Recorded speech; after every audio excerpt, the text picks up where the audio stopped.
wherever you may be in the world. Whether you're tuning in on Zoom or joining us via Facebook Live, welcome to this, the launch of the ITF Sustainable Shipping Position Paper and Industry Roundtable focused on the issues of climate and sustainability. My name is Dave Heindel, and I will be your moderator today. By way of background, I serve as chair of the ITF Seafarer section, the voice of the world's 1.6 million international seafarers and their 100 plus unions which affiliate to the ITF. I have also been proud to serve as chair of our section Sustainable Shipping Working Group. Those are the men and women whose ideas and passion for a safe climate future has brought us here today. And fortunately, some of them are here to celebrate their work and the start of this important task of actually winning consensus for our ideals. Up alongside me, I have a really great and exciting panel of shipping and climate experts, leaders of industry, labor, representatives, and of course, 3 terrific seafarers. I'll properly introduce each of them in due course, but for now, I want to give a very warm welcome to Katharine Palmer, an industry thought leader and our resident maritime sustainability expert today. Katharine is shipping's lead person for the UN High-Level Climate Champions team for COP26. Guy Platten, Secretary General of the International Chamber of Shipping, and a qualified master mariner himself with a long connection to our industry. Third up, we have Steve Cotton. Steve is our General Secretary of the ITF and no stranger to the world of maritime, having served as the ITF's Maritime Coordinator and an impassioned advocate for seafarers and all transport workers. We also have 3 great seafarers with us this morning. First up would be Sooraj Chandran, ordinary seaman from Mumbai, India, who has been working in the industry for about 5 years now. Next up, on our seafarer side, we have Captain Fraser Matthew, a British shipmaster for the Irish ferries, who began his career at sea at the age of 18. Fraser calls Glasgow, Scotland, his home. Finally, with our seafarers, we have Lindsey Austin, a US-based seafarer from Hawaii who came to the shipping industry from sailing vessels. Lindsey is currently sailing as chief mate aboard an articulated tug barge unit operating out of the Gulf of Mexico. I can say with confidence that we're really looking forward to what you folks have to say. But before we begin, I'll briefly outline for you the format of today's webinar. To kick off, the responsibility of officially launching this position paper, it'll fall to me. That should bring us to the approximate half-hour point. And by the way, our position paper can be found on our website at itfglobal.org. Next, I will be inviting each of our distinguished panelists to share their reflections on the position paper's main ideas, and their perspectives more broadly on the topics of sustainable shipping and a just transition for workers in the industry. Each panelist has about 8 minutes to make their respective interventions. If you're wondering about questions, well then, the good news is that these will come next. After the panelists have given their short interventions, we will then hand it over to you to put some questions to the people up here on these big and important issues. Here's how the questions will work. If you are joining us by Zoom, then you can submit your potential questions in the chat box of your Zoom window. You can, your questions will be seen by Rory, a member of our team that's working behind the scenes. Rory will push them up to me so I can present them to our panelists. For the first time, and in an effort to really get this webinar to where seafarers are and members of the public as well, the ITF is also simulcasting this event straight to Facebook Live. So if you're joining us on Facebook Live, a very warm welcome to you, and especially for being our guinea pigs to try this new technology and bridge the gap between the world of Zoom and the world of social media.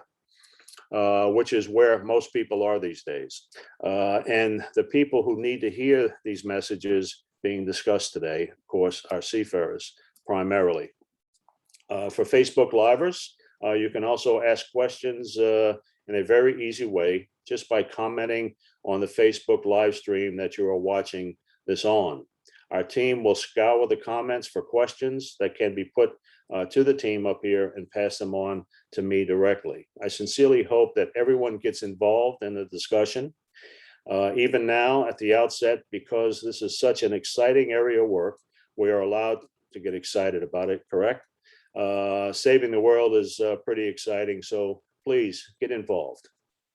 And all right, so now that you know the plan for the next 20 minutes together, we can get on with the main show, as it were. So here we are launching our sustainable shipping position paper. As seafarers, we recognize that climate change is an urgent challenge that we must all respond to. When the latest Intergovernmental Panel on Climate Change report was released in August of this year, the UN General Secretary described it as a code red for humanity. To have a reasonable chance of limiting global temperature increase to 1.5 degrees, we need urgent action. The shipping industry must do its part as well. Widespread and systemic change is needed to speed up the maritime industry's transition to zero carbon future. At the heart of the problem is our collective reliance on greenhouse gas producing fossil fuels to power industries like shipping. Today, billions of liters of diesel and other fossil fuels are used every day to power the 50,000 plus vessels that keep the world's products and raw materials moving. As we all know, 90% of everything is moved by shipping. For example, a Panamax container vessel traveling about 20 to 25 knots per hour consume approximately 63,000 gallons or over 286,000 liters of marine fuel per day. Collectively, the international shipping industry emits as much greenhouse gases as the entire countries of Japan or Germany. The sooner we act, the better. A recent paper released in September of this year by Brian Comer of the International Council on Clean Transportation, a respected independent think tank, found that shipping status as a laggard will only become more pronounced with time as the industry's emissions trajectory continue to balloon as other sectors do the hard work of tightening their carbon belts. The longer we delay action, the harder the transition will be. But the reason we're here today is not to get down on the industry or to press ourselves into inaction. Quite the opposite. The reason we're here today is because we know we can do better collectively. Seafarers, as well as the industry that employs us, want to be part of the solution. We want to be proud of the action taken by our industry. In fact, we want to be part of the leading the transition. You can tell that just by the event today, with the enthusiasm you're seeing from myself and our panelists in a moment on the call, from the seafarers and their organizations saying, yes, we want to be a part of the solution. You might ask why? Why are the people who rely on this dirty fuel that keeps them working, getting involved in this debate in such an organized way? Why now? There's two big reasons why seafarers are passionate about rising to the challenge of moving shipping to a more sustainable future. Firstly, seafarers are already seeing dangers of climate change. We are at the front lines of climate change. It's often seafarers who are the ones pulling people from the floodwaters. It's seafarers rescuing from our oceans the growing number of climate refugees who are fleeing climate change-driven droughts, famines, fires, and rising sea levels. The arguments put forward in this paper will resonate with seafarers because seafarers are already seeing the negative impact. Professionally, legally, and morally, seafarers have an obligation to assist those experiencing distress at sea. And when signed off a vessel, they can't escape the effects of climate change either. Can you imagine what it must be like leaving your family just before a cyclone, typhoon, or hurricane as the season approaches, knowing that your hometown could and has been battered by once in 100-year floods every year over the last 4 years? This is all happening today. This is not just some guessing. This is experienced by many of our seafarers. But this is the story of today. But this is a story with a happy ending. If we act now as seafarers, the world's hidden workforce, we are ready for the challenge, because we know that if done in the right way with meaningful consultation with workers and their representatives, going green can mean good things for the world's seafarers, our industry, and of course, our planet. That is why today we are launching our fundamental principles for a just transition to sustainable shipping, to a sustainable shipping industry. These 8 principles address what we think are the most important areas: climate ambition and timeliness, a say for our fellow seafarers, improving working lives, workplace health and safety, a top-class training system, workplace diversity, and finally, public regulation and funding. We argue strongly for the value of listening to seafarers. Delivering a sustainable shipping industry that is needed for a safe climate future means workers, seafarers that is, must be at the table from the very outset. The industry is well advised to draw on the extensive experience, our expertise of seafarers in developing their various plans for decarbonization. One of the most important issues for seafarers in the transition is health and safety. There are many new technologies and alternative fuels being talked about, including ammonia, hydrogen, methanol. There's also talk of nuclear-powered ships. Again, I remember those when I first started going to sea. We need to make sure that the health and safety systems for managing these new technologies are rock solid, and giving seafarers a substantial role in managing the health and safety process is vital. It is clear to me that we need a substantial revamp of the global training system for seafarers to make sure that we have all the skills that will be required. The industry is moving from a scenario based on one dominant engine type or fuel type to a constantly evolving situation where multiple engines and fuel types are coming on stream. This will require a more multi-skilled workforce and also a training regime that is fit for purpose. Rising to the challenge before us means that we all have a once-in-a-generation opportunity to build an even more skilled workforce, supported by a more coordinated sector. This is what we mean by a just transition. We mean seafarers in partnership with industry, setting the course for our collective future for decades to come. The shipping industry must seize the opportunity to make the industry fairer for all groups, including women and young workers. It's important that the industry address its longstanding gender segregation, where women only make up 1.3% of the global seafaring workforce. As well, a just transition also means structured opportunities for young seafarers who need to be confident the industry can provide them with high-quality jobs and a fulfilling career. We also need to make certain that the burden is not placed on the shoulders of seafarers and other maritime workers. We must ensure no companies are able to recoup costs, such as potential carbon levies, by cutting seafarers' wages or by taking shortcuts on new untested technologies that put seafarers' health and safety in jeopardy. A just transition is equitable, is an equitable transition, it's a safe transition, and in my opinion, it's a smart transition. I also shared, it's also a shared transition. Given the severity of the crisis facing our planet, it is vital that we get on with that shared transition as soon as possible. In the more than 9 months that the ITF and our seafaring unions have worked to shape this position paper, I have become convinced that a just transition in shipping can mean good things for workers, for our industry, and again, for our planet. Let's use this opportunity to provide that shared challenge for the greater good of all. With that, thank you for listening to that. I know I pushed through it quite quickly, just trying to keep the time down so we can get to our panelists as well as our questions that we anticipate will be coming along. So with that, I would like to,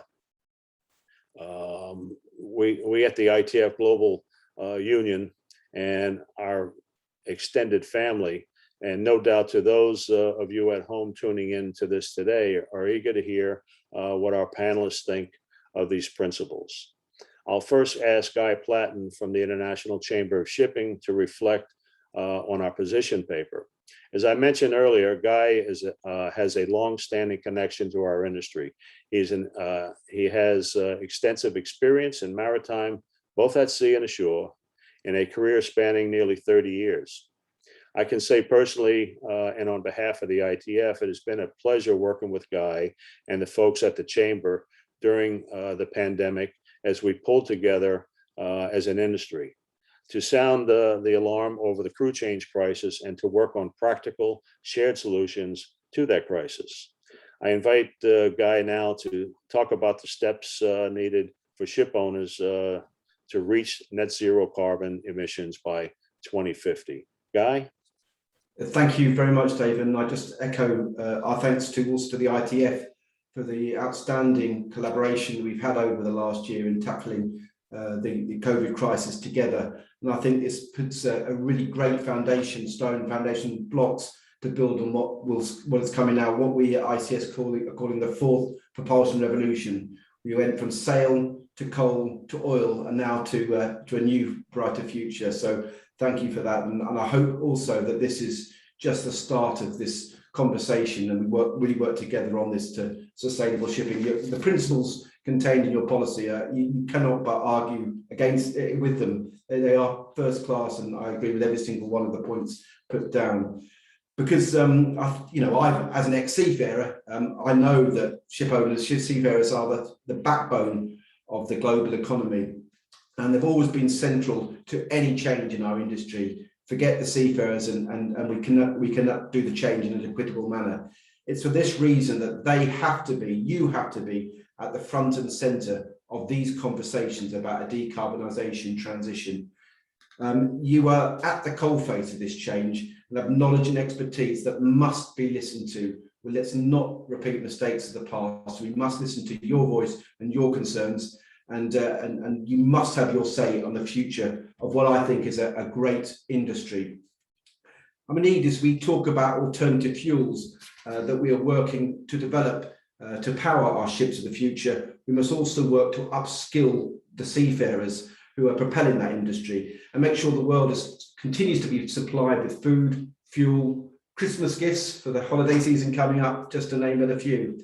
And that's why in 2019, we endorsed recommendations to conduct a comprehensive review of the IMO's Convention on the Standards of Training, Certification and Watchkeeping for Seafarers. This is fundamental. We must do this in parallel with the rapid changes that's going to take place with our industry, because we need to ensure that those basic standards of training are fit for the needs of the 21st century, including digitalisation and the handling of new green fuels and propulsion systems. Transitioning to a green economy would be absolutely impossible without seafarers. Your safety will be paramount because you're going to be handling far more volatile and toxic fuels potentially, and switching between fuels far more regularly. Safety regulations must be put in place and developed to ensure the safety of all as these new fuels enter the market. And as Dave has said, the COVID pandemic has shown the resilience of all seafarers and the ability to adapt to a rapidly changing work environment. And I do know, and I have faith, that with the adequate frameworks in place, if we have the partnership with ITF, with your sustainable principles, seafarers will have the resources they need to adapt. But these frameworks must be regulated and they must be binding at a multilateral level. As we move forward, we've got to remain in close partnership, industry and unions together. And this is an unprecedented opportunity to continue the work of the last 18 months as we move into the future. And I think you mentioned how seafarers are seeing the climate crisis at first hand. And, you know, we have to say that the IMO member states have been slow to act on emissions reductions. The current IMO targets to reduce intensity by 70% by 2050 really are not ambitious enough. This is why we as ship owners and the shipping industry has come forward with a 3-point plan. Firstly, we've submitted a bold proposal to the IMO calling to accelerate the timeline so we can achieve net carbon emissions by 2050. To reach that accelerated timeline, we have to have widespread and substantial investment. We've also submitted a proposal to regulators calling for a global carbon levy. The money will go into an IMO climate fund, which, as well as closing the price gap between zero carbon fuels and conventional fuels, will also be used to deploy the bunkering infrastructure required in ports throughout the world to supply fuels such as hydrogen and ammonia. These mechanisms must be global, not regional, to ensure consistency in the industry's green transition for both developed and developing economies.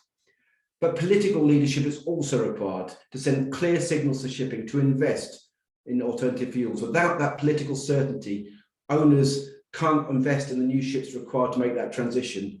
So next Saturday, the 6th of November, the shipping industry is convening an unprecedented meeting of minds with COP26, with maritime, energy, climate and finance sectors, leaders and governments, and to discuss the accelerated, fair and equitable green transition for shipping. And I'm delighted that Steve Cotton is going to be at that event as well. And we'll be speaking about just transition, the just transition for seafarers in front of all these leaders as well, to really get it across that you are at the backbone of the industry.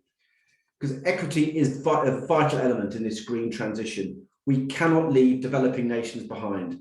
Financing and skilling must be given to all. Otherwise, we could see a two-tier economy emerge, with many economies being disenfranchised. Technological change on board requires structural change ashore. At the next Marine Environmental Protection Committee at the end of November, governments must approve our proposal for an industry-raised £5 billion R&D fund to power this fourth propulsion revolution. Governments must take charge to propel shipping towards net zero. Without innovation, we will not reach our ambitious decarbonisation targets. Unfortunately, according to the International Energy Agency, the maritime's research and development spending between 2007 and 2019 remained stagnant, lagging far behind that of other sectors. The total amount of corporate R&D investment for maritime decreased from $2.7 billion in 2017 to $1.6 billion in 2019. This has to fundamentally change, and now the time is now for governments to step up and approve R&D funding and allow the shipping to start this transition. In closing, I just want to re-emphasize I fully support the principles which are being outlined today. Every single one of them carries weight and power. And I look forward very much to working with the ITF, working with all of you towards a just transition to a new, cleaner, greener maritime future. Thank you very much indeed. I'm really looking forward to the discussion that follows this.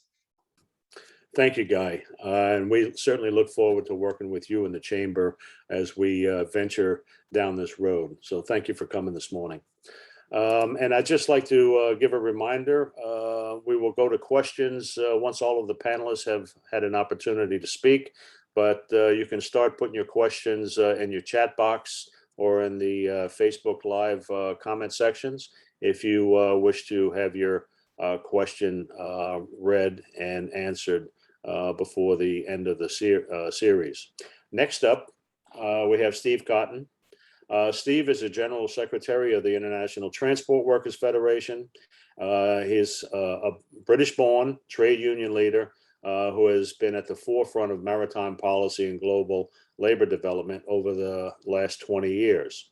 He was extensively involved in securing the Maritime Labor Convention. And these days, he wears many hats on behalf of the ITF and workers generally, including his recent appointment by the United Nations to the board of UN Global Compact.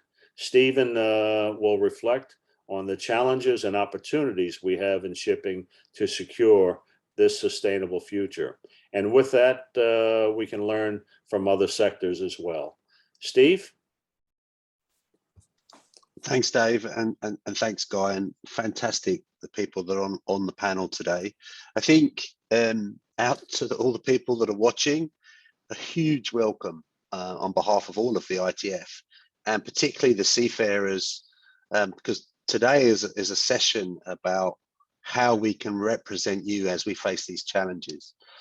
In the ITF, we're immensely proud of our maritime history. We're over 100 years old, and I know sometimes I look like it, but in reality, we have a long history of fighting for seafarers, but also a recognition that we collaborate in our industry, and frankly, we solve problems. Throughout the COVID crisis, we tried to widen the conversation, and as Guy said, and again, immense credit to him personally for the way he has conducted himself throughout this terribly challenging 20-month period, where we have found ways to collaborate and move governments. And that gives us the critical responsibility to take the next challenge. Dave mentioned the IPCC report in August that frankly gave us our final warning. Unequivocally, human industry and activity are warming our planet, and it's critical that we act now. The only way to stop the warming is to end greenhouse gas emissions. The longer it takes, the worse it gets, the hotter it gets, the worse the consequences. Climate impacts are severe in every region of the planet, and Dave mentioned the role the brave seafarers do to respond to the challenges.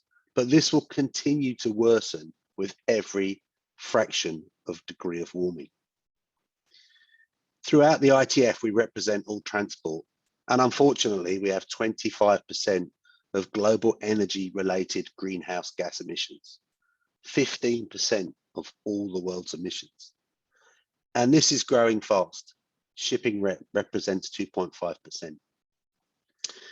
Next week, we will be moving en masse, I think, to Glasgow, and the whole world will be watching how we translate the message about what are we going to do.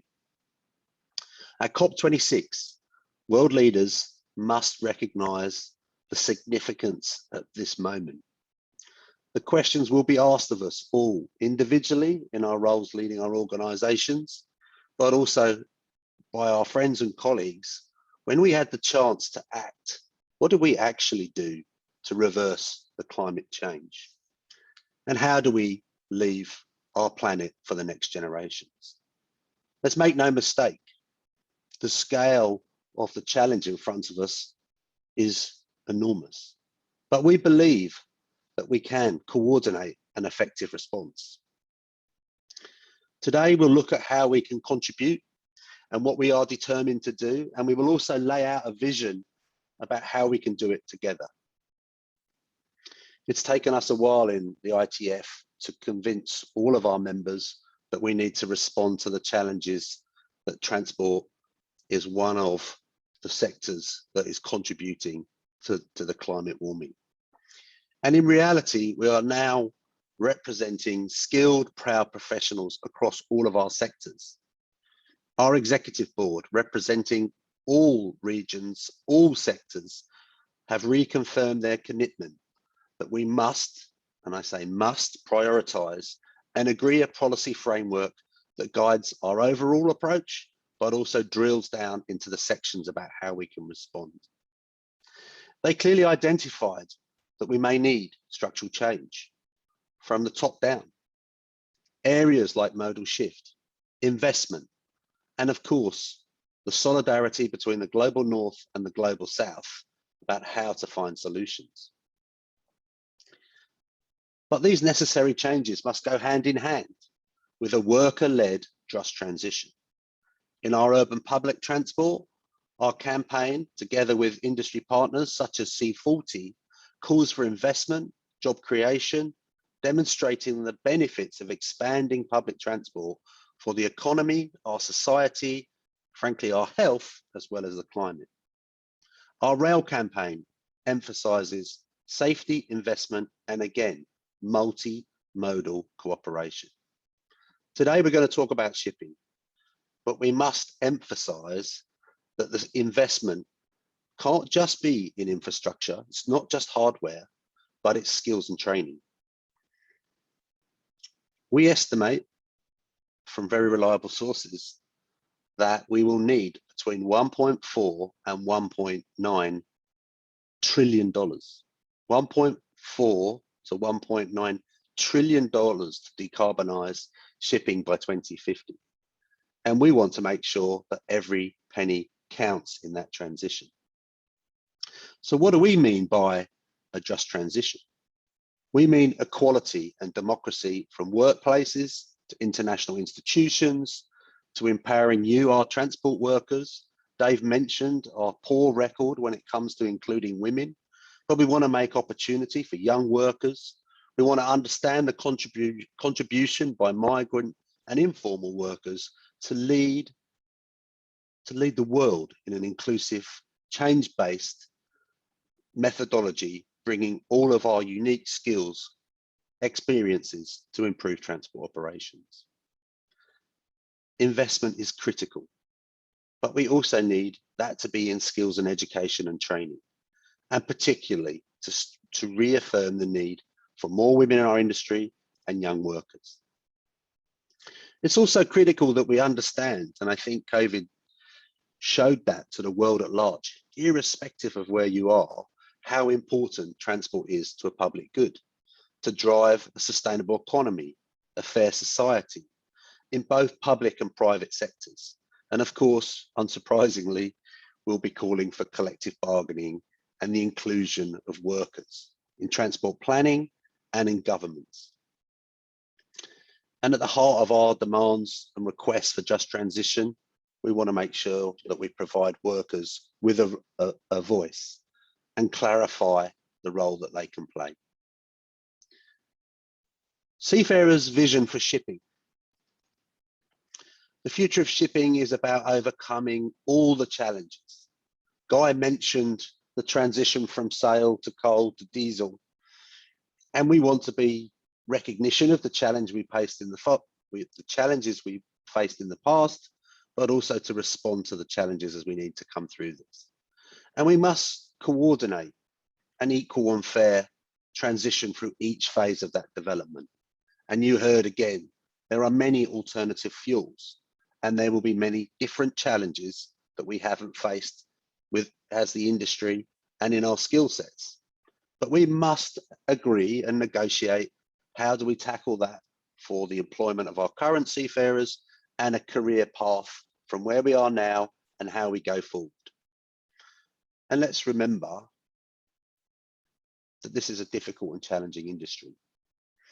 And it's critical that we make sure it's safe and that we as a group with our different responsibilities work together to make sure we're fully equipped to have the skills and the ability and the education and the comprehension of the technology to deliver the outcome.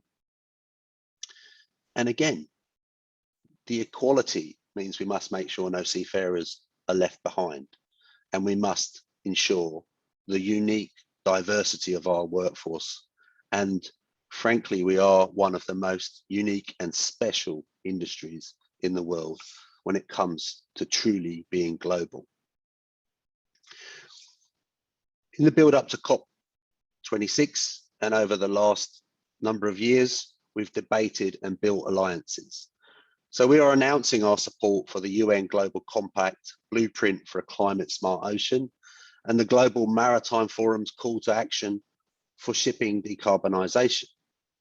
But up until now, unfortunately, the seafarers' perspective has been missing from the debate.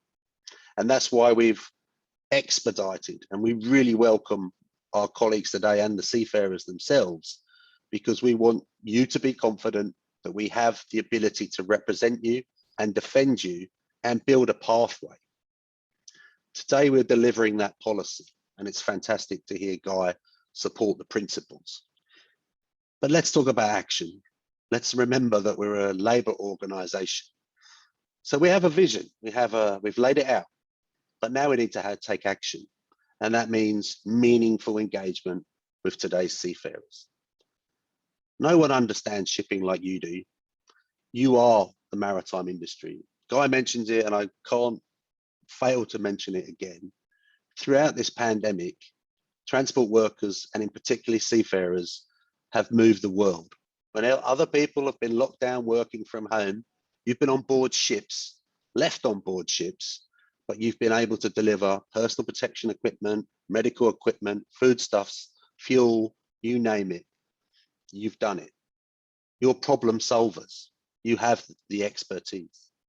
So a seat at the table for transport workers is not just the right thing to do, it's necessary for us to be there to work collaboratively to build effective and workable solutions.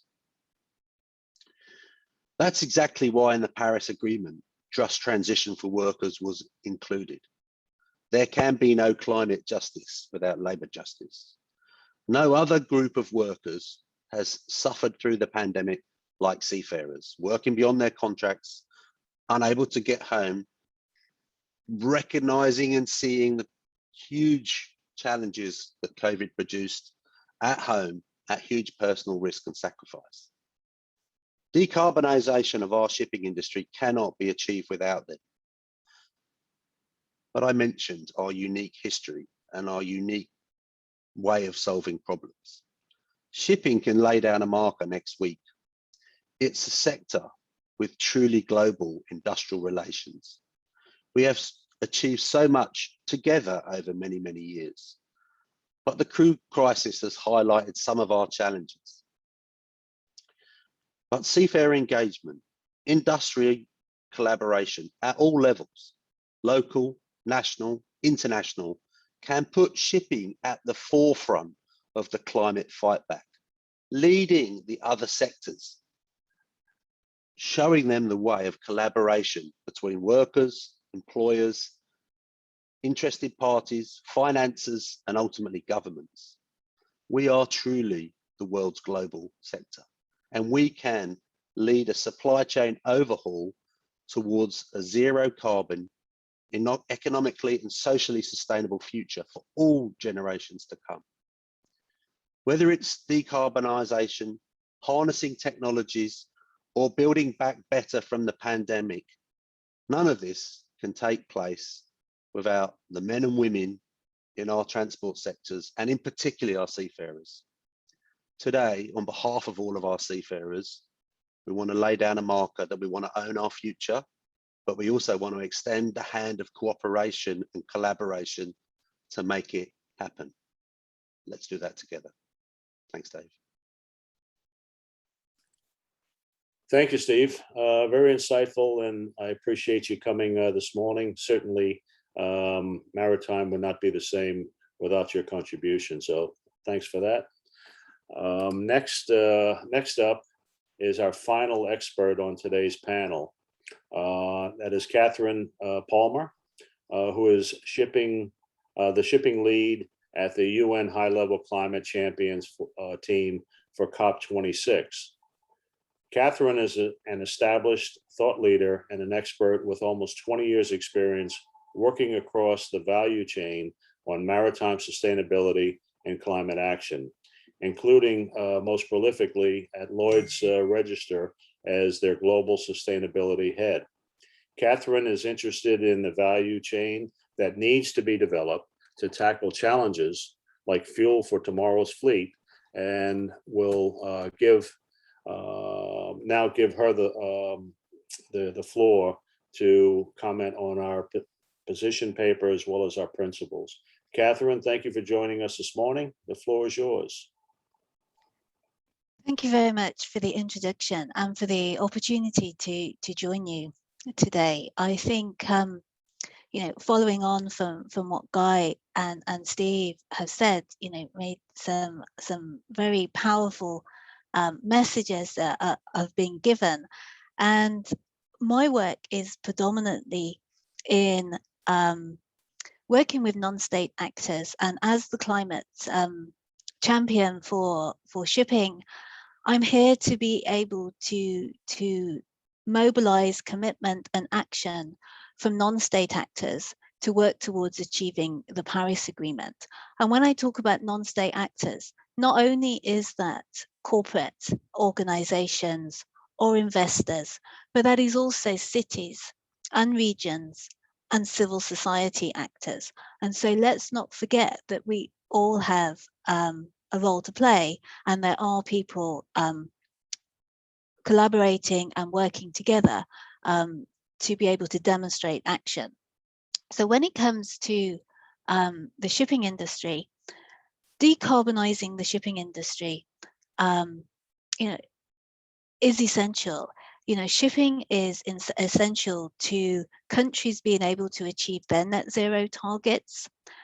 And so when countries are looking at decarbonizing on a national basis and looking at their economic and industrial opportunities to achieve their net zero targets, they can't do that without including shipping in their targets and their thinking.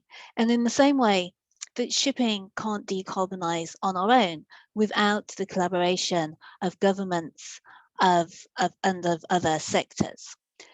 And I think when we look at the system change that is needed, I look at that and we look at that from 5 different system change levers: technology and supply, customer demand, finance, policy, and civil society. But to date, the dialogue and action is primarily focused on the techno-economic research and thought leadership and action.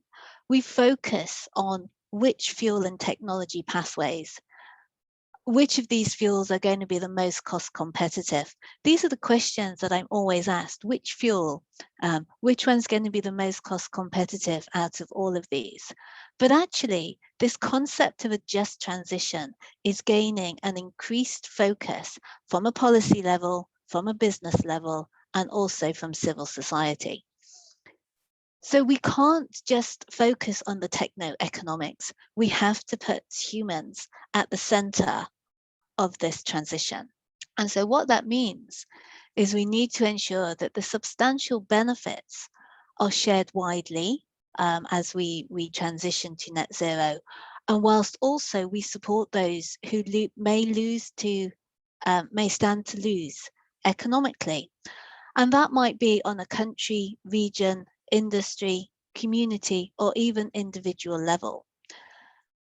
So international shipping has a breakthrough target by 2030 of 5% zero carbon fuel. And that 5% zero carbon fuel as a breakthrough target will set us on the right trajectory to achieving net zero by 2050. And so by 2030, we need to demonstrate that zero emission vessels are commercially viable, technically feasible, and safe. But we will only be able to do that if we prioritize a human-centered approach and we embed this approach into our decision-making at all levels, whilst also safeguarding those that are most vulnerable, who may be disproportionately impacted by a transition to zero. And we can look at that on various different levels: personal level, community level, and also on a country level. So a lot of what's been spoken here already has been at that personal level. As we draw on and develop the expertise of our seafarers and the broader maritime workforce, reskilling, upskilling, and skills transfer are going to have to be incorporated into our transition strategies and our transition plans as we move to zero carbon fuels. They cannot be an afterthought or something we think of later. They have to be embedded right at the beginning as we build our transition plans. Health and safety is something that has also been mentioned, and it is intrinsic, again, to the transition to new fuels and technology. We need to still ensure that the handling of fuels, when we talk about zero carbon fuels such as ammonia or hydrogen, can be done safely. And it is essential that seafarers have the decision-making power and a voice and an input into the development of our transition plans.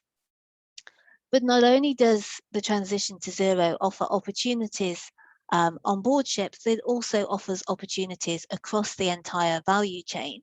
As we look at maybe some of those workers in the oil and gas sector may be able to transition to working in offshore renewable roles, but also how we then use renewable electricity to be able to produce green fuels such as hydrogen and ammonia.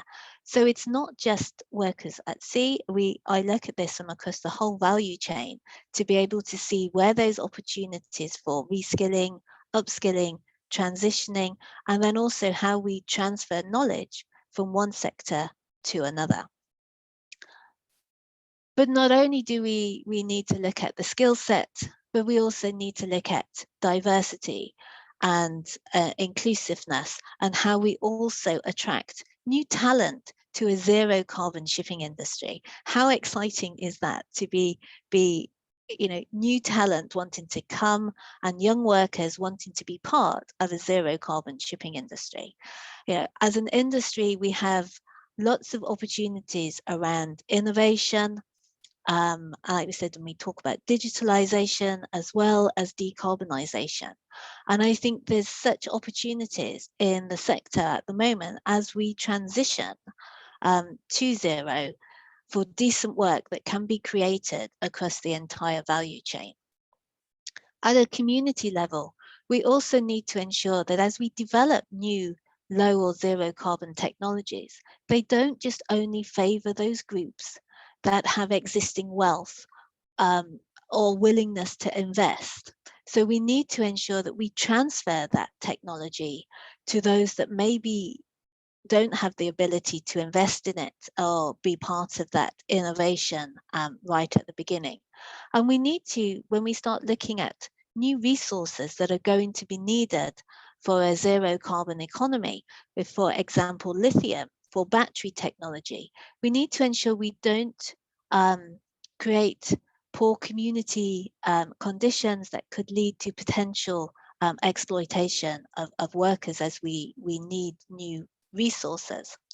And then at a country level, we need to balance a reduction in wealth for low-income countries that are dependent on fossil fuel reserves with the opportunities in such countries for producing renewable power and zero carbon fuels, whilst also protecting those countries that are most vulnerable to climate change through resilience and adaptation.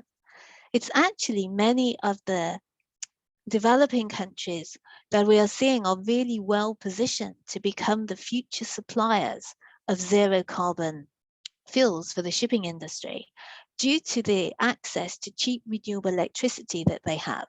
So being able to use solar power to generate green ammonia means that these countries can become exporters of the new shipping fuels that would be needed.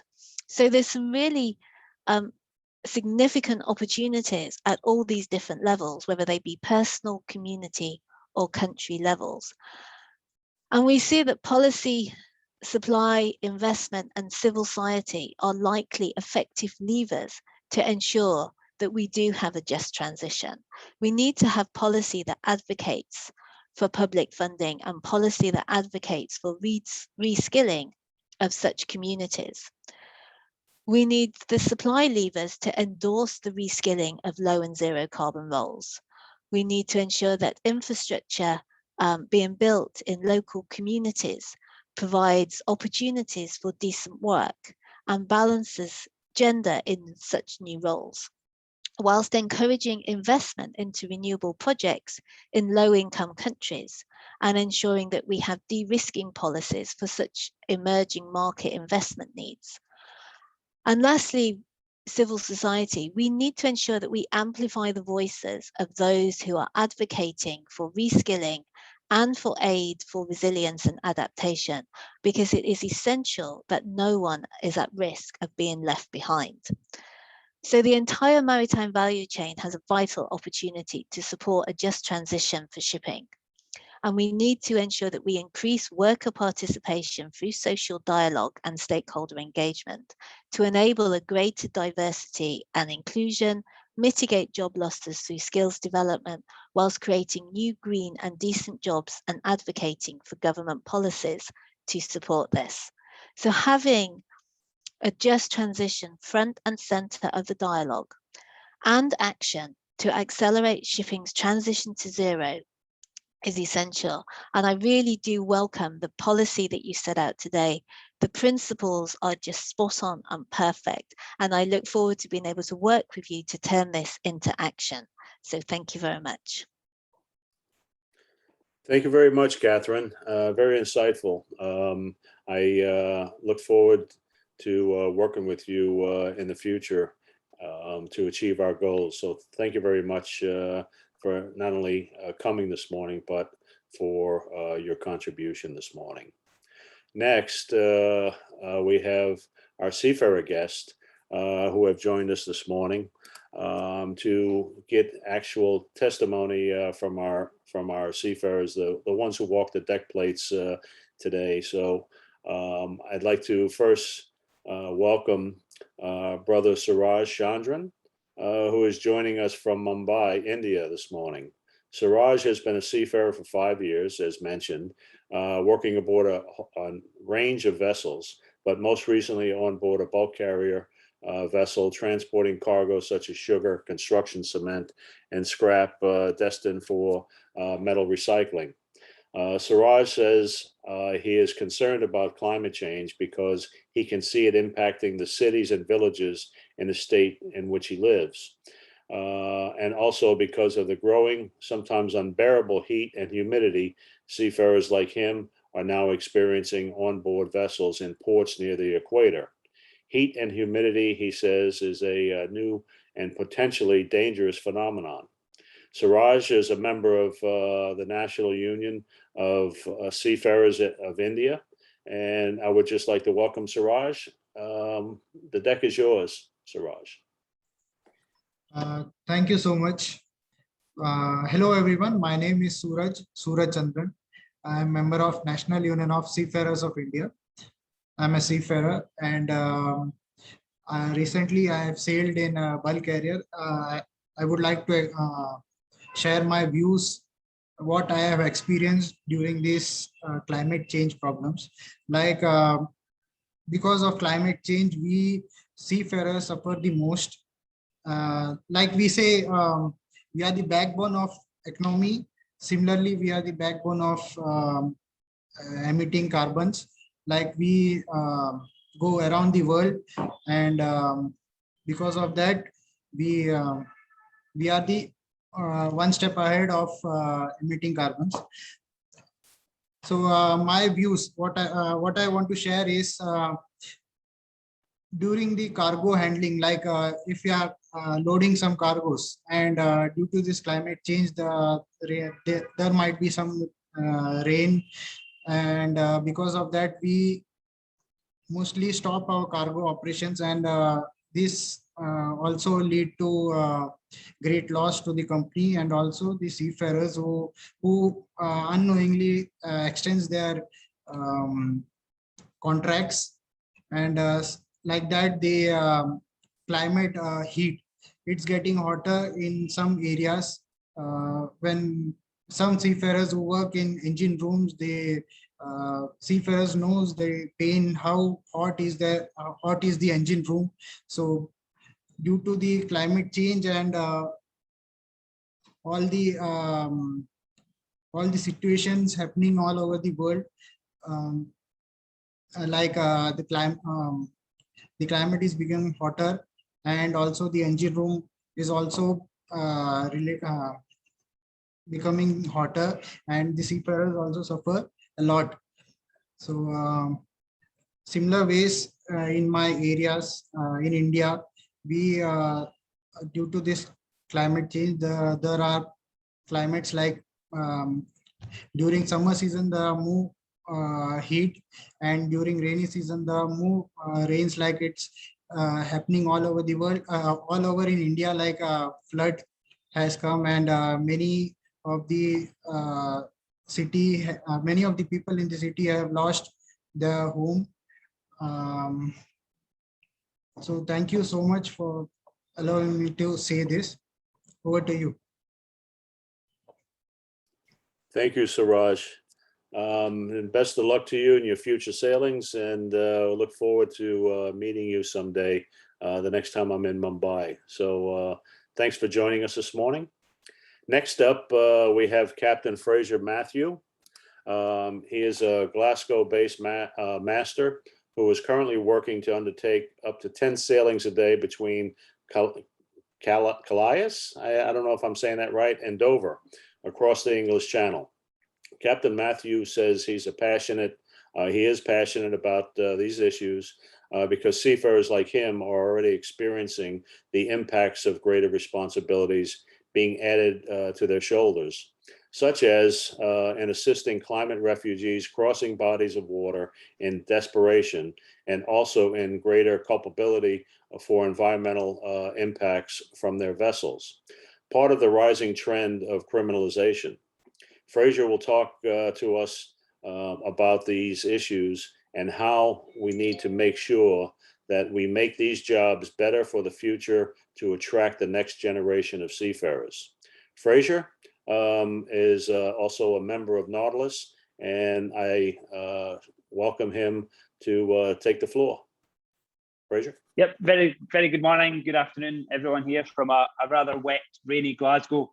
Really is an honour to witness the work of the ITF on this amazing policy, and the fact it's bringing our global international industry together.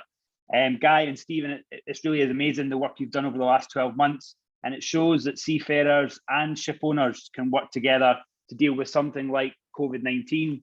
And now, like every seafarer, we're looking for the next challenge and how we can set the pace. We moved, as you said, from sail to coal to oil, and now we're looking at rebuilding the industry around a net zero fuel, a huge challenge by 2050. And I think as well, Katharine, you're thinking, how can we bring new talent into this industry? We can't have sustainable shipping without a sustainable workforce.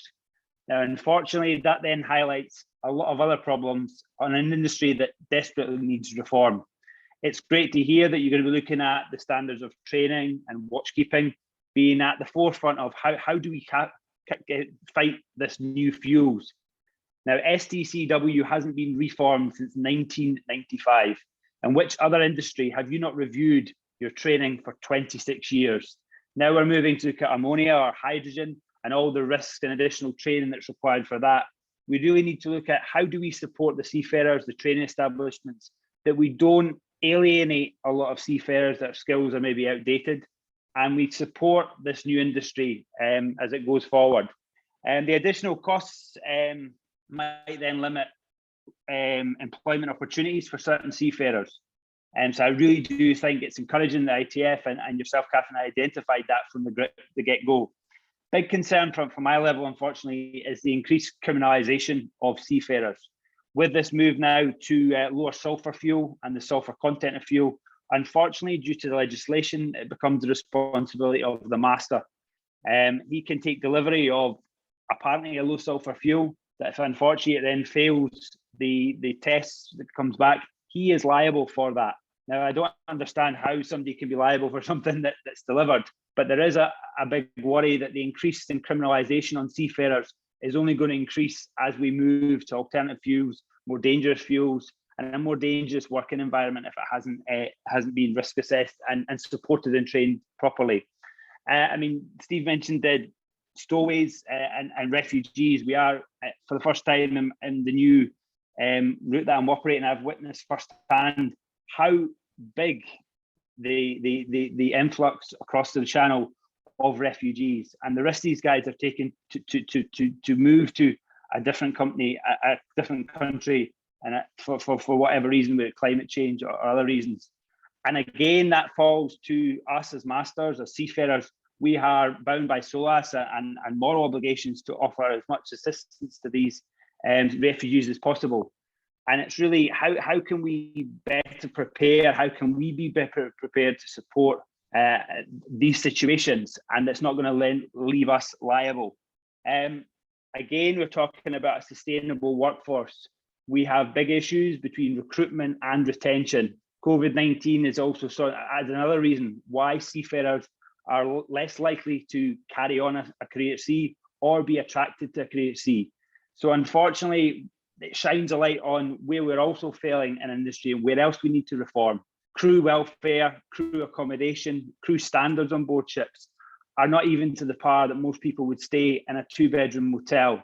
Yet our crew members are expected to spend 10 months, 12 months, most recently 20 months at sea in a room that's got a lino floor, that has a single bed, and has no connectivity, no communication to their home.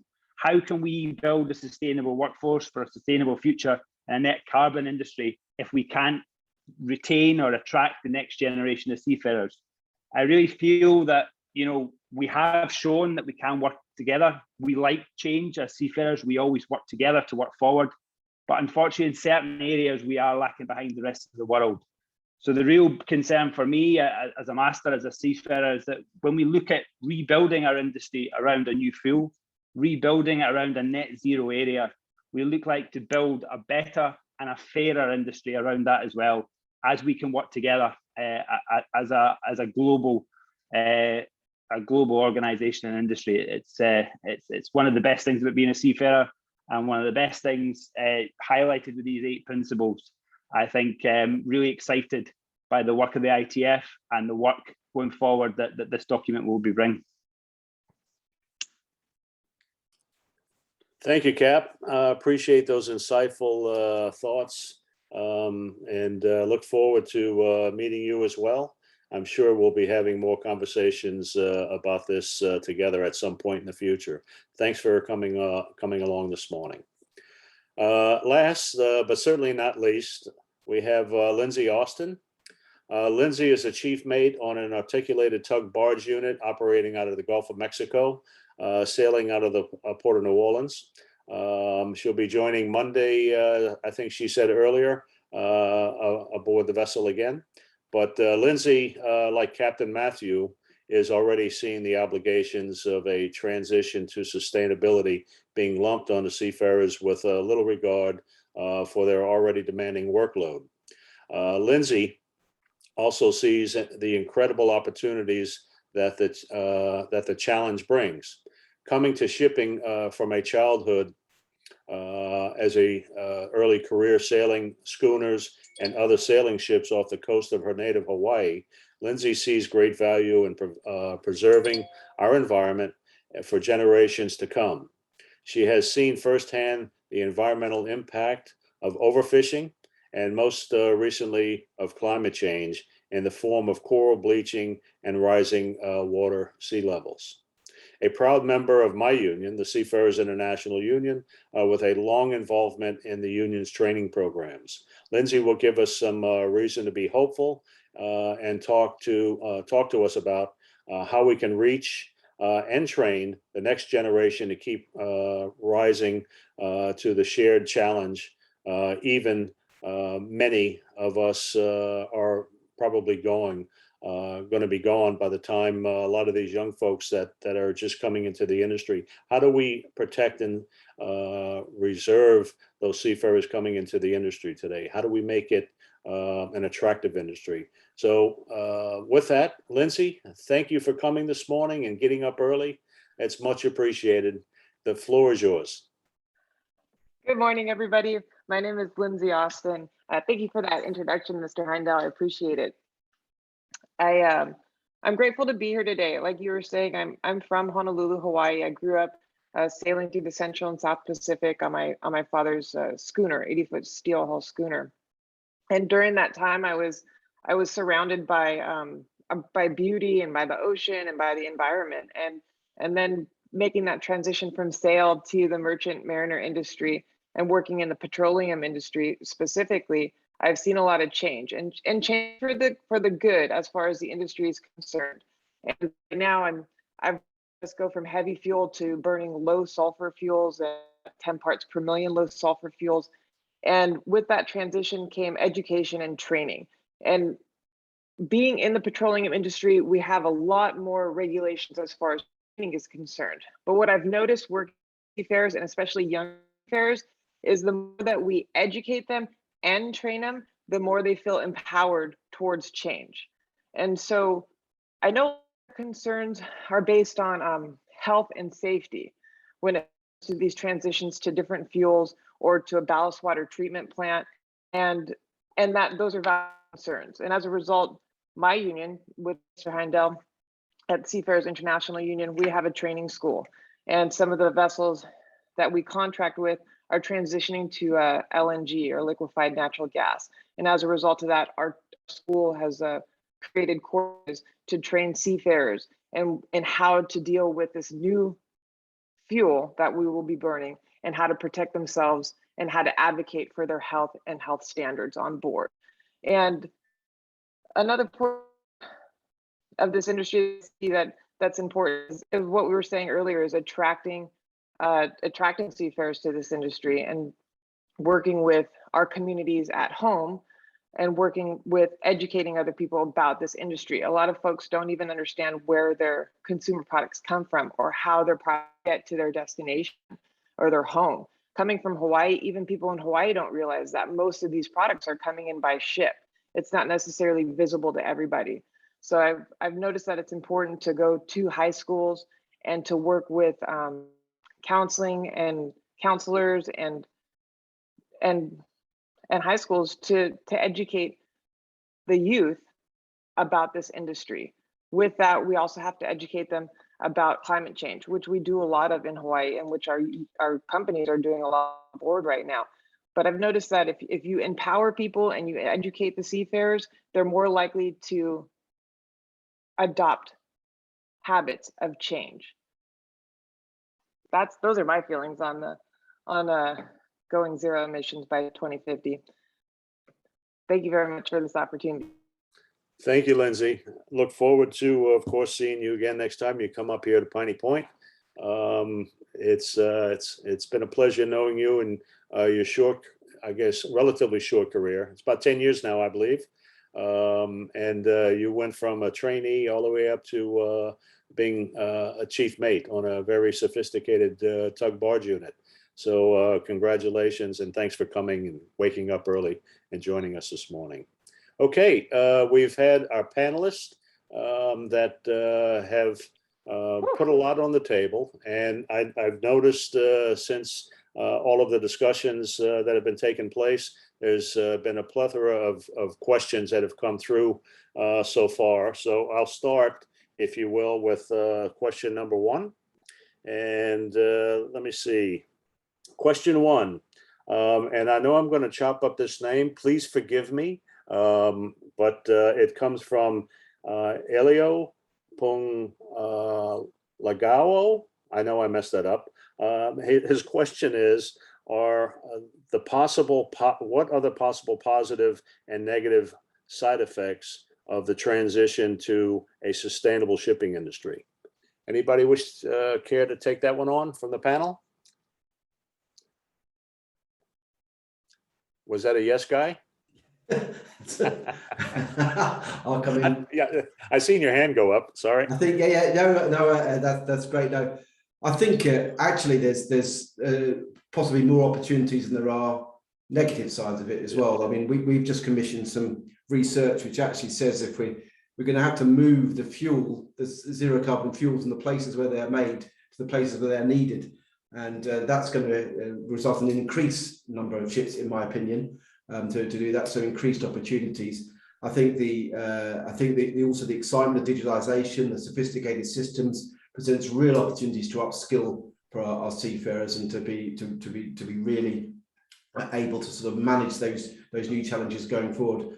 On the downside of it, I suppose there's going to be some sectors which are going to be adversely affected, at least in the short term, until we reposition ourselves. And Katharine talked about the oil and gas sector as being one of them as we move away from that. So there's bound to be some reskilling and redeployment of people, and we mustn't be afraid of that. But I would say that if I was a young person starting my career at sea today, I think I'd be tremendously excited about the opportunities which lie ahead. And I've seen some change since I went to sea a few years ago now. But really, the next 10 years, it's going to be fundamental, and I hope you're all up for it, really. But coupled with that, we do really need to focus on the training and the reskilling. And what we mustn't do is just do things sequentially. We have to do things in parallel so that we're all ready. And I think, Lindsey, you made a really good point about that. If you train and you really bring people with you, you're going to empower them, and they're going to be much more able and ready and willing to embrace that change and to be part of that. So yeah, I think hopefully that answers the question a little bit, at least from my side. Thanks. Yeah, thanks, Guy, for coming in early on that. We do have a couple more, though, that are looking to come in. Steve? Yeah, thanks, Dave. I think I could try and help you with a couple of the questions because there's a few there. So to supplement what Guy said, I think our whole version of a just transition is all about how do we take the current seafarers that are overwhelmingly members of the ITF and we move them from where they are now into where we need to be. So we you know, in the conversations we've had with Katharine, we're talking about modeling, we're talking about understanding. There's a lot of work to do to understand for which parts of the industry the right solutions will be. It's not, absolutely not one size fits all. I think there's a number of questions, particularly from my friend Tracy, about who's going to pay for the training and the upskilling. And I think in our view of the numbers, we need to factor that into the whole process. And I'm a massive critique of training for profit making. And there's way too much of that already in the existing market. So for us, training from the ITF perspective should be factored in to the overall cost of just transition. And then there's also questions there about from our friends in Senegal about Africa and the African shipping industry. And those, if we're brutally honest, there are current challenges with our current distribution of jobs and opportunities. And if you think about, Katharine mentioned the value chain, if we're going to reboot the shipping industry, we're also going to have to reboot the bunker and supply chains that feed the industry that's been using ships to burn the worst of the fossil fuels. So for us, this isn't just a shipping opportunity. It has to be a global opportunity to build a better, more diverse, more equitable supply chain with the skills embedded in it for everybody. So there has to be a proper recognition. And I think part of the reason I'm so proud that we've got both Katharine and Guy with us is, you know, when and I know Mark Dickinson's here, and again, the Seafarers spoke exceptionally well today. Who imagined that the best global convention in the ILO would be the Maritime Labour Convention before we negotiated and delivered it? So I think there's a very strong correlation with us in the industry that if we grab the ground early, which I think we're trying to do now, we know that we have a massive challenge. But I think maritime can convince the governments if we show stable collaboration with well thought through strategies that encompass both the shipping and the emissions there, but also the global supply chains. Probably going a bit long, Dave, but there's a lot there that we don't have all the answers, let's not pretend. But the fact that we're getting such positive questions and challenging questions gives us a massive opportunity to get it right. And just fantastic comments there, Fraser, about the risk of criminalization, which I think we have to pick up as part of our solution, because that's unjust before we tackle the climate challenge. Thanks, Dave. Thanks for that, Steve. Captain Fraser? Yeah, last one from me, Steve. Really, I agree. It's a complete reboot of this industry. In the next 20 years, the next 30 years, you know, it's going to be a very exciting change, but we are literally redrawing everything that we're used to, that reliance on oil. So I think that's very, very positive. It's positive that we've identified that it's a change we have to make. In shipping, we tend to delay changes until the last minute, but this is something that we have committed to now. And as an industry, we are looking at all aspects. And as I said, back to the original collaboration between yourself at the ITF and the International Chamber of Shipping, that's the two parties to get ship owners and seafarers to agree and move in one direction is the most positive, amazing thing. And I'm really excited to see what comes out over the next 10, 20 and 30 years. Yeah, thanks, Cap. Next question, if I can move on, comes from Mark Dickinson from Nautilus. Actually, he has several questions, but I'm going to take them one at a time if we have the time. So forgive me, Mark, if we don't get to all of them. But the first one, and probably the most important one, is crew numbers on all types of vessels have been going down for decades now, and seafarers have been fleeing the impact, overwork, more stress and fatigue. Less resilient crews is a good way of putting it. How can we ensure that the transition to zero carbon shipping does not just take us further down the road and stretch the crews on the new ships, even more thinly than they currently are today? You talk about safe crewing. How do we make it a reality? That's the question that Mark put up, which I think is a very good question, because that will be the first and foremost, I think, in most seafarers' minds today. Lindsey, did you want to tackle that? Yes, I can't answer that, but I can 100% agree with Captain Dickinson about this. I know we're aboard the vessels I'm on right now. The reason these vessels are designed this way, we're for a smaller crew, you know, so we're carrying the same amount of cargo, 330,000 barrels of cargo, liquid petroleum, the same amount as a ship with half the crew. And as we see a transition towards being more sustainable or being more environmentally friendly, we are we're getting new technology on board. For example, a ballast water treatment. This is new technology. This is new equipment to us. We haven't been outfitted with it yet, but feedback from the rest of the industry indicate that we're going to need more people on board. And the way these vessels and most of the vessels in the industry are manned is to the minimum of the requirement. We maximize everything else we do in this industry, but when it comes to manning, we meet the minimum. And that's definitely something that needs to change as we transition to being more sustainable and being more environmentally friendly. We just need more people on board. And that goes along with incentivizing the industry, the employment, and working with the unions and the companies to make that happen. I'm a huge advocate for getting more people on board and for training them. So I don't have an answer to that question, but I 100% agree with you on this. Thank you. Thank you, Lindsey. Perhaps the next two speakers will enlighten us a bit more. I know this has been a question that we've all tackled through the years, but I'll open the floor up first to Guy. Perhaps you have something you can enlighten us on, Guy? Yeah, thanks. I think it's a really fair question. And I think, you know, I'm speaking as for myself now, not necessarily on behalf of ship owners, is that I think the whole business model has to change for shipping. And I think that's a recognition throughout the supply chain, including the consumer as well at the end point, recognises that we need to do things in a safe and equitable manner. And that might mean paying a little bit more for enabling it to happen. And I think to have that cost certainty, the moment come the business model is at the lowest possible cost.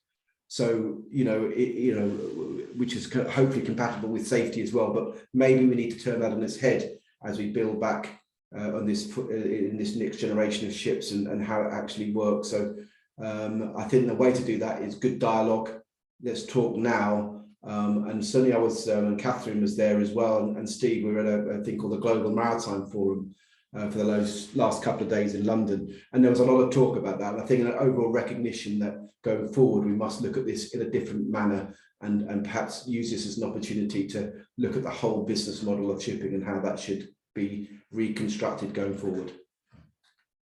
Okay, thanks, Guy. I'm going to ask Steve if he could be very quick on this, because we do have a number of other questions and we have just about 8 minutes left. Okay, Dave, I think just so supplementing what Guy said, I think it's been our position that the global supply chain has been too cheap, and the race to make the costs reduce is not deliverable if you want to completely rechange and meet the climate challenge. So how do we transfer the cost to the top of the chain? So the reality is the consumer, but it's also those multinationals that we're in a conversation with, have to take more responsibility and recognize, and you know, you saw the numbers, 25% transport emissions, we need some serious solutions and economic investments, and that can't be at the lowest possible denominator. So it's no doubt for us. And I won't even open, because you told me to be short, the welfare question that we've seen over the last 20 months. If you have a very small crew working on a watch that doesn't have the opportunity to talk to family, friends and colleagues when they're off duty, we're never going to have a fit and healthy workforce to deliver even more challenging cargoes with these more potentially challenging fuels. Thanks, Dave. Thanks, Steve. I'll jump right into the next question. This one comes in from Facebook Live from Sunil Nair. Should subsidies be encouraged for building the next generation of zero carbon emission ships? Anybody want to tackle that? That should be a yes. Guy? Yeah.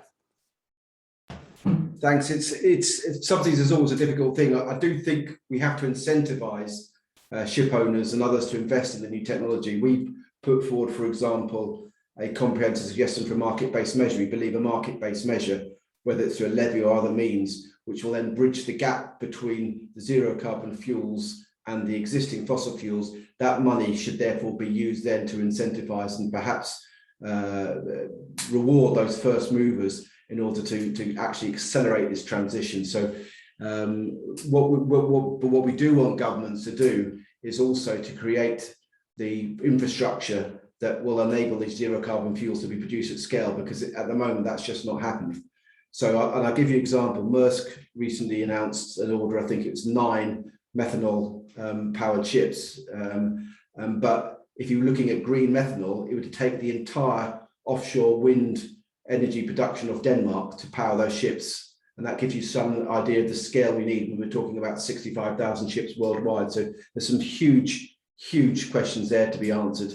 And that's where subsidy can come in to help build that infrastructure. But our suggestion of a market-based measure, which will put money into a large IMO climate fund, can then be used to help in that transition as well. Thank you, Guy. Katharine? Yeah, thank you. I think I think there's a number of different policy measures that can be taken to help to address the cost between a zero carbon ship versus a fossil fuel ship. And I think Guy's already touched on one mechanism, which we call a market-based measure, which applies a carbon price. And that really helps to kind of look at the operating costs, because the majority of the cost will come from the fuel difference in fuel costs.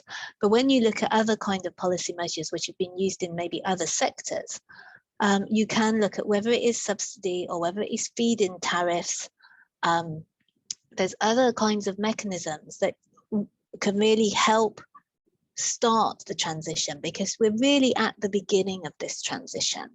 And so where we are in our transition, there's lots of ways that government support can incentivize an enabling environment. And so I think, subsidies is one of them, but this is a lot of what we want to get out, get at COP26, is to get that ambition and clarity on the direction from the governments, and then be able to take that forward into the IMO negotiations, so we can start to look down in detail as to what the policy enabling environment looks like for this transition. Thank you, Katharine. I have a feeling we're going to have many conversations about many of these subjects. And as the time is ticking on, I'm going to take another question, and this may be the last one, as I know we've had everyone here for an hour and a half. But this one comes in from Abogani Sarang. And his question is, flag states, shipping companies do not make the seafarers working on their ships aware about the challenges of health and safety in regards to emissions on board the ship. Should there not be a mandatory requirement that they do so? Is the world still waiting for more seafarers' deaths and health issues to become an epidemic for there to be action taken? Did that question come across okay? Anybody wishing to tackle that one? I think that basically the question is for the industry to make it mandatory or routine for them to educate the mariners on board the vessel. Steve? Thanks, Dave, and thanks, Abdul Ghani, always giving lots of difficult questions, and there's more than one in the chat. So, yeah, I think, Abdul Ghani, I think there is a responsibility, and I think part of the conversation we've had over the last week, it has been about the role of flag states and what's their responsibility and what can be expected. And I certainly came out of the maritime meetings this week where we're supposed to be Chatham House rules, but the reality certainly feels to me that there's an overwhelming position for the responsible ship owners in the world, and let's be clear that not all of them are, that they want to set the bar quite high. And if we want to tackle the climate challenges, we're going to have to, we've said it, look at the industry in a different way, tackle the cost pressures on everybody. And just coming in on that issue that Katharine said, and there's a number of our colleagues from Africa, we have to create an environment where the best practice and the technology is distributed. It cannot stay in those first. So let's welcome what Maersk are trying to do. But as Guy said, we've got to then learn, and we had some very interesting talks about how you learn and how you own your collective mistakes. So we don't think there's one answer will fit all of our challenges. We don't see a bulk carrier the same as a cruise ship, and we don't, you know, all of these challenges need to be factored in, and this will need some of the best minds in the world to help us overcome this. So we want the seafarers at the table, but Abdul Ghani, I think there is a big responsibility on employers, but I think just like Fraser's point about criminalisation, these all have to be factored in to what is an industry that's going to go through transition, and we have to work on mitigating risk and ensuring that we can build clear educational, clear clarity about who's responsible for what as we learn how we can transform our industry. Thanks, Dave. Thanks, Steve. Guy? Just to really can't add much more to that. And I agree, we do have to really focus on the safety, but just to one of Abdul Ghani's other questions, which was directly to me, is absolutely, we will make sure that message gets through to the other ICS members as well about involving unions in the sustainable shipping within their own countries as well. So yeah, that's taken on board fully. Okay, very good. So we're just past the hour, and we have many more questions. Perhaps it may be helpful because we are out of time that we could take those questions and perhaps put them out there, and whoever cares to comment, we could have a list that would be posted at some point, because there are a lot of other questions, and I think some really good ones. So maybe the panelists can look at, we can figure out what we can, how we can answer them and post the information at some point later. So with that, we are out of time. And I would like to thank all of the panelists today, Katharine, Guy, Steve, and Sooraj, Captain Matthew, as well as Lindsey Austin, for coming this morning. Your contributions have been enlightening, and we will take them on board, and hopefully we can work together as we take this journey to a cleaner maritime industry going forward. I also would like to acknowledge the hard work of the working group, which have over the last 9 months met and worked to develop this position paper. In doing so, we have sparked an important conversation in maritime labor, our members and our partners in industry, as well as the regulators, to our concerns and how we believe is our best way forward. And of course, thank you to all for tuning in, that is out there in Facebook land, as well as that have joined us on Zoom. I believe this webinar has been excellent in participation, as well as information that was shared. And I thank everybody for the time, and also thank the guys in the back room that have kept this thing going and helped us prepare for today. So thanks everybody for joining us, and look to see everyone again in the future, hopefully this COVID cloud will lift and we can again meet in the way we used to meet somewhere else on the planet other than Zoom. But thank God we do have Zoom, because a lot of our work could not have been done over the last 20 months without it. But I look forward to getting back to our regular routine of meeting. So with that, thanks everybody. Again, thank the panelists for joining us. Have a great day. Look forward to seeing you in the future. Take care. Thank Thanks, you. everyone. Bye. Thank you.